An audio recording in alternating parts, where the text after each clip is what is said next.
In the previous lecture, we have discussed the principle of isothermal titration calorimetry, which has become a method of choice by many physical chemists, biological chemists, pharmaceutical chemists, and many others who are interested in measuring the heats of very small value. Today we will further discuss how to extract thermodynamic parameters from an isothermal titration calorimetric profile and how to interpret those thermodynamic parameters. Let us take a look at this slide. We discussed last time that the raw data from an isothermal titration calorimetric instrument will be in the form of microcalorie per second versus time or microjoules per second versus time. This microcalorie per second or microjoules per second is in fact power. So what this figure actually represents is the differential power which is supplied or reduced to or from the sample cell to maintain the temperature difference between the sample cell and the reference cell 0. So let us take a look back again. We also discussed that the area under each peak will be a point over here, which is the amount of heat absorbed or liberated depending upon the reaction. And as you can map both these, slowly and slowly the amount of heat evolved or absorbed goes towards 0, and that's what is seen over here. And if we take this as a fitted data, now let me talk something about fitting of the experimental data by a suitable model. The experimental points in terms of the amount of heat liberated or amount of heat absorbed versus the injection number or versus the molar ratio does not recognize what is the mechanism of the reaction. What you are getting is the actual experimental data. Now it is our smartness to come up with a suitable model which can fit these experimental data points and extract the thermodynamic parameters.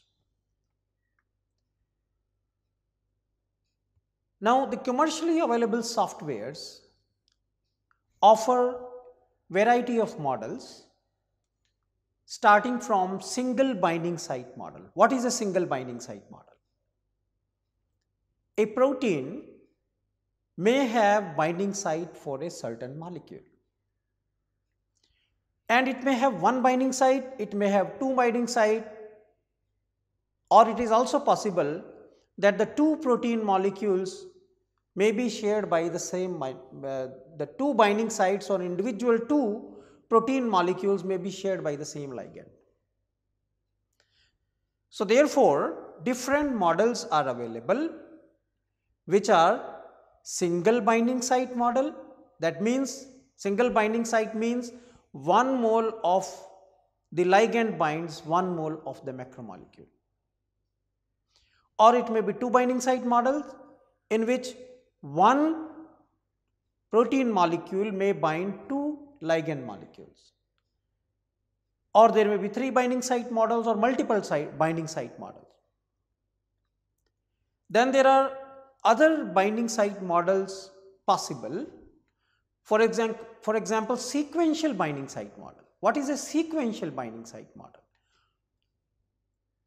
Sequential binding site means there are multiple binding sites available on a protein molecule and the ligands will bind in a sequential manner. Means first binding the ligand will bind to a particular binding site, then the ligand will go and bind to another binding site, then the ligand will go and bind to another binding site in a sequential manner. As I just mentioned, commercially available softwares are available for variety of binding sites models, and if those are not available, then one will have to come up with a suitable binding site model which can fit the experimental data points in a nice manner. Now let us go back to the slide and look at this figure. The dark dots are experimental data points and the solid line is a best fit to the experimental data points. Now as I just said that different binding site models are available, and let us assume that one binding site model has fitted nicely to the experimental data points. And then if I assume this solid line to be the best fit to the experimental data points, this difference corresponds to delta H. Of course, delta H depends upon the mechanism of the reaction, and the slope reflects on the value of the binding constant or the magnitude of the binding constant. And the stoichiometry N, which is the number of binding sites on protein available for the incoming ligand molecule. So after we have fit a suitable model to experimental, so after we have fit a suitable model to the experimental data points, we have the different thermodynamic parameters. And what are those different thermodynamic parameters? Let us take a look at the next slide. These derived thermodynamic parameters we will call as thermodynamic signature. That is delta G naught, delta H naught and minus T delta S naught. We will call these as thermodynamic signature accompanying the binding of a ligand with a macromolecule. And the beauty of the thermodynamic technique, which is isothermal titration calorimetry, is that all these three thermodynamic quantities, that is delta G naught, delta H naught and minus T delta S naught, or in other words delta S naught, can be derived from a single experiment. That is, we have to do only one ITC experiment. And what is that ITC experiments? Let us take a look at this figure. We may choose to add 25 injections of a suitable volume. The volume of injection can vary from 2 microliter to 10 microliter or more, depending upon how you optimize the experiment. So that means in one single experiment, which may be constituting certain number of injections, we will get all these three thermodynamic quantities, delta G naught, delta H naught and delta S naught. In addition to that, we will also get the stoichiometry of binding. The stoichiometry of binding N, I want to say something about the stoichiometry of binding N, its determination. N is usually called as the stoichiometry of interaction, which is how many ligands, how many moles of ligand bind to how many moles of protein. And as I mentioned in the previous slide, it is possible to get the value of stoichiometry. The N value determined from an isothermal titration calorimetric profile will be equal to the stoichiometry of the interaction or stoichiometry of binding, provided all the concentration in the cell of the isothermal titration calorimeter is in its active form, or concentration is same as its activity. All the molecules which are present in the cell are in the active form. Otherwise, if the concentration and activity are different, then one may get a little different number, which really and may not exactly match the stoichiometry of interaction. So, this has to be kept in mind. Now, what we will get from an isothermal titration calorimetric profile is delta G naught, which one can calculate from the value of K, delta H naught and delta S naught, which will be in terms of some numbers with a certain magnitude and also the sign. The sign is very important because it is the sign which helps us in identifying the nature of intermolecular interactions. How to identify those interactions? When protein, for example, let us see over here, when protein is interacting with a ligand, what we are getting is a complex of P with L. Along with this, we have delta H naught and we have delta S naught. Delta G naught has to be negative for binding to occur, because if delta G naught is positive, binding will not take place. Now, these delta H naught and delta S naught can be either negative or it can be positive. Both possibilities are there. And these sign helps us in identifying interactions. Let us take a look at this figure.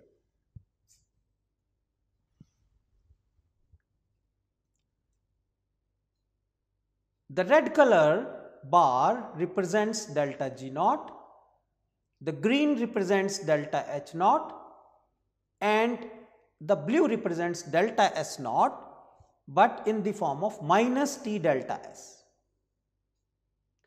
So, that means this delta H and delta S in the form of minus T delta S are the two contributions to delta G. The downward is represented as negative value and the upwards bars will be representing positive values. Let us look at the first panel. When delta G naught is negative, it has to be negative for binding to occur. And if delta H naught is also negative and delta S naught is positive, remember that we are talking about minus T delta S naught. If minus T delta S naught is negative, means delta S naught is positive. That means if delta H and delta S are both positive, it is predominantly indicating occurrence of hydrogen bonding interactions. It is possible that side by side there may be hydrophobic interactions, but a negative value of delta H is suggestive of polar interactions, which could be predominantly hydrogen bonding interactions. And if there is a predominance of hydrophobic interactions, let us take a look at the middle panel. Predominance of hydrophobic interactions are associated with endothermic effects. Delta H is positive, and whereas delta S is also largely positive. Remember that hydrophobic effects, when we talk about hydrophobic moieties, this can largely affect the structure of water, because hydrophobic groups would tend to be away from water structure. Therefore, wherever there is an occurrence of more hydrophobic interactions, the entropy changes will also be significant. Now let us take a look at the last panel, where delta G is negative, delta H is negative, but delta S is also negative. Minus T delta S is positive means delta S is negative. These trends are representative of conformational changes. Conformational changes can be in the ligand also, and conformational changes are also possible in the protein. We will discuss about these conformational changes a bit later, and also we will also discuss how to connect these thermodynamic quantities with the conformational changes a bit later. This is about how to extract the thermodynamic parameters from an isothermal titration calorimetric profile, and then what kind of information these thermodynamic quantities can give it to us. What we have started now appreciating is that the thermodynamic parameters which we derive from ITC are not only just telling us about the extent of interaction. Extent of interaction is reflected in the value of binding constant. Binding constant is equilibrium constant. And if the binding constant is high, means delta G naught is largely negative.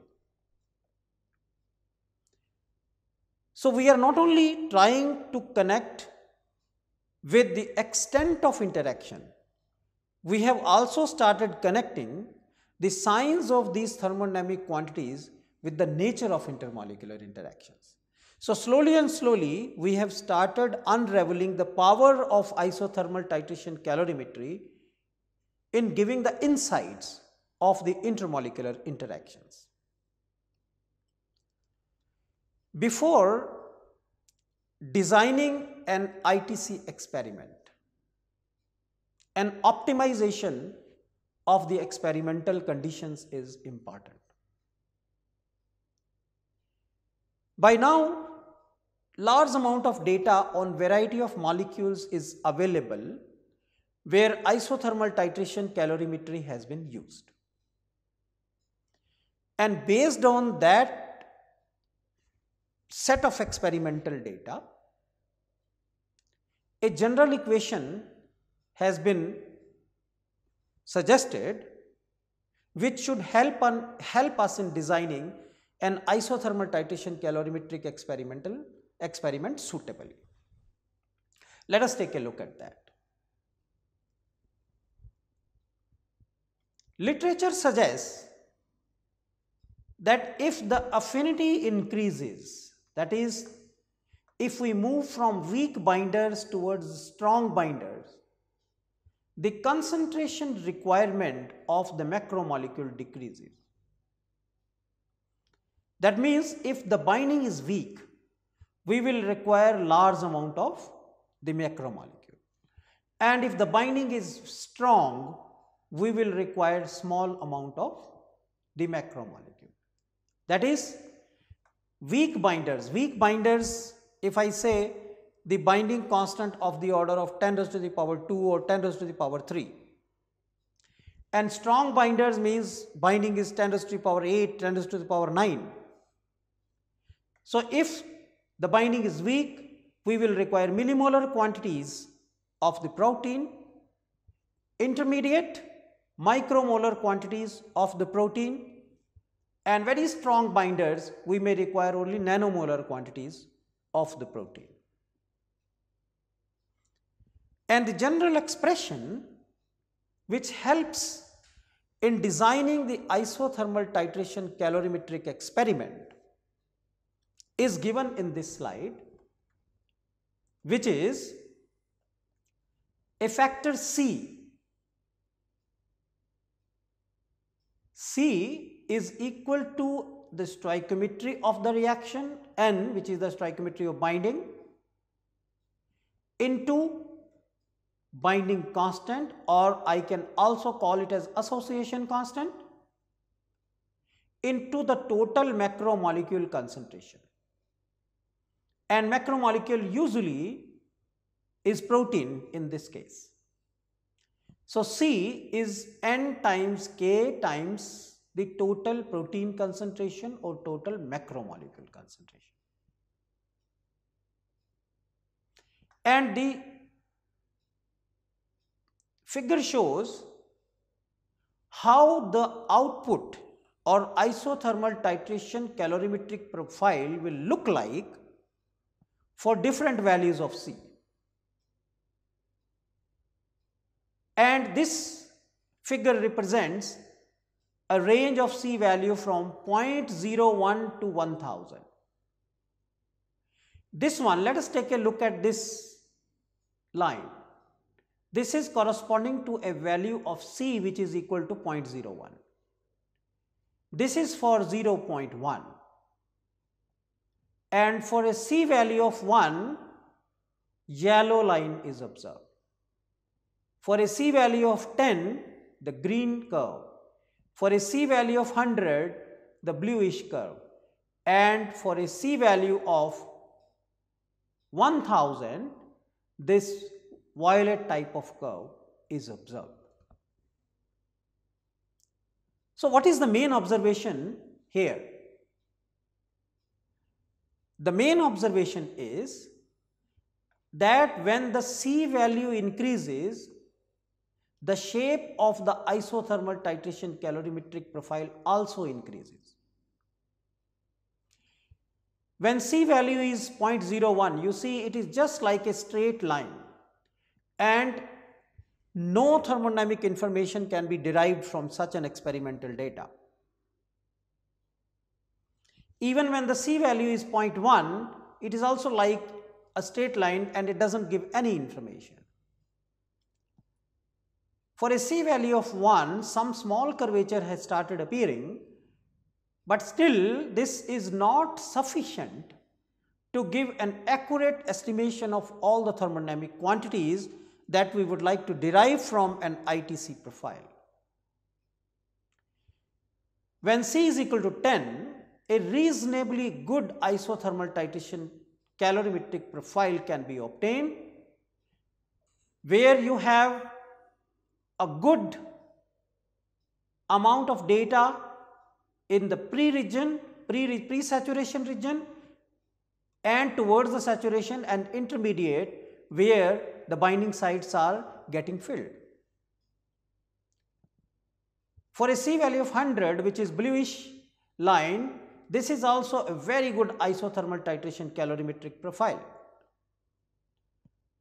But when C value becomes 1000, here we see a large amount of cooperativity kind of profile is seen, but a C value of 1000 has to be avoided for the reasons that I will describe a bit later. But a general conclusion that can be drawn from this kind of figure is that C value, a proper C value has to be maintained if we want to get a good experimental output. Let us take a look at the slide now. What is the best range recommended in terms of concentration? Now here you see I have defined C as total protein concentration divided by the dissociation constant. And as I earlier mentioned, physical chemists would like to talk in terms of association constant and biochemists would like to talk in terms of dissociation constant.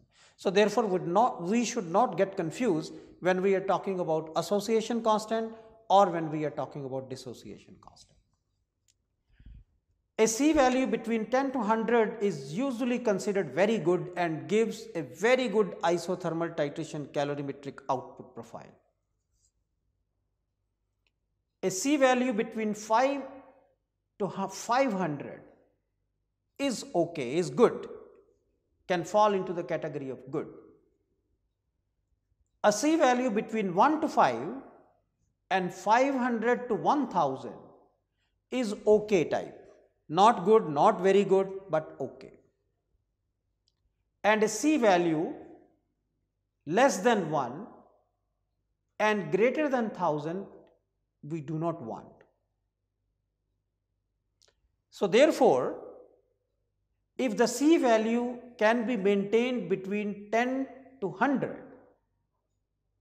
that means in that case, under those experimental conditions, the isothermal titration calorimetric profile will turn out to be very good.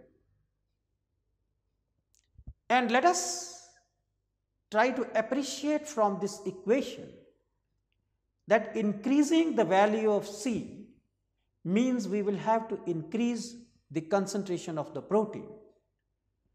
And also, as I mentioned earlier, that many times we may not be able to afford a large amount of protein. Now this range of C values for optimizing the isothermal titration calorimetric profile is based upon large number of experiments.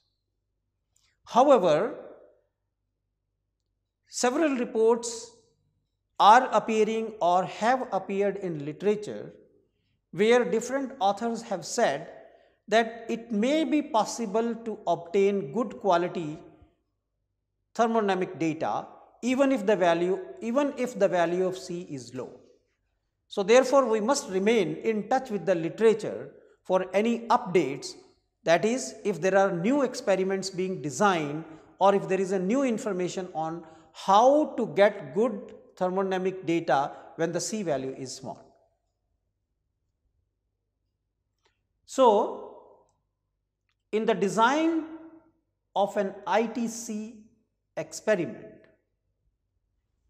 a high C value will give an output like this. If C value is more than 1000, we have experimental data points in the beginning and we have experimental data points when all the binding sites are occupied, and in between we have no experimental data point. That means all the information which is occurring in this range where the binding is actually taking place or saturating the binding sites, that information is lost. Therefore, this kind of experiment is no good to extract the value of binding constant. This kind of experiment is only good to give accurate value of delta H, because delta H is difference between this and this. That is accurately known in this kind of experiments, but the information on K is completely lost. You cannot draw the value of binding constant. C value between 10 and 100. You see, we have good number of experimental data points and the model also fits nicely. So therefore, these experimental conditions are preferred. This is a good C value. And if C value is low, then we usually will not have the initial data points. That is, what happens is, if you look at this, the binding constant is so large that as soon as you add small amount of ligand, it is completely binding. And the next injection also, whatever ligand is added, that is also completely binding, which is not happening here. When you are adding some amount of ligand, it is partly binding and partly going into the solution, because the value of K is not very large. So for a weaker binding affinity, usually this kind of isothermal titration calorimetric profile is observed. The effect of C value on shape of ITC profile can also be seen in this figure. The upper panel shows the main isothermal titration calorimetric profile, and these are the dilution effects. And you see, if the value of C is increased from 5 to 40, the shape of the isothermal titration calorimetric profile also increases. So we can clearly see the effect of increasing the value of C. But increasing the value of C comes at a cost. And what is that cost? That cost is the concentration of protein. The concentration of protein has to be increased. So therefore, nowadays there are efforts by the different companies who manufacture the isothermal titration calorimeters to reduce the volume of the sample cell. But let us remember, by reducing the volume of the sample cell means we are also compromising with the amount of heat that is either liberated or absorbed. But nevertheless, if the sensitivity improves, this factor can also be compensated. So, what are the different isothermal titration calorimeters available? VP ITC with a cell volume of 1.4 ml, ITC 200 with a cell volume of 200 microliter, peak ITC which is an automated isothermal titration calorimeter with a volume of 200 microliter, nano ITC with a volume of 1 ml or 190 microliter, both are available, and an automated affinity ITC again with a volume of 1 ml or 190 microliter are available. So what we discussed in this lecture is how to extract the different thermodynamic parameters from a single isothermal titration calorimetric profile, and that it is not just the number, the signs are very important to connect this thermodynamic data with the nature of intermolecular interactions. We also discussed how to optimize the experimental conditions so that we get a very good isothermal titration calorimetric profile. We will discuss several applications of the isothermal titration calorimetric data in the lectures ahead. Thank you very much.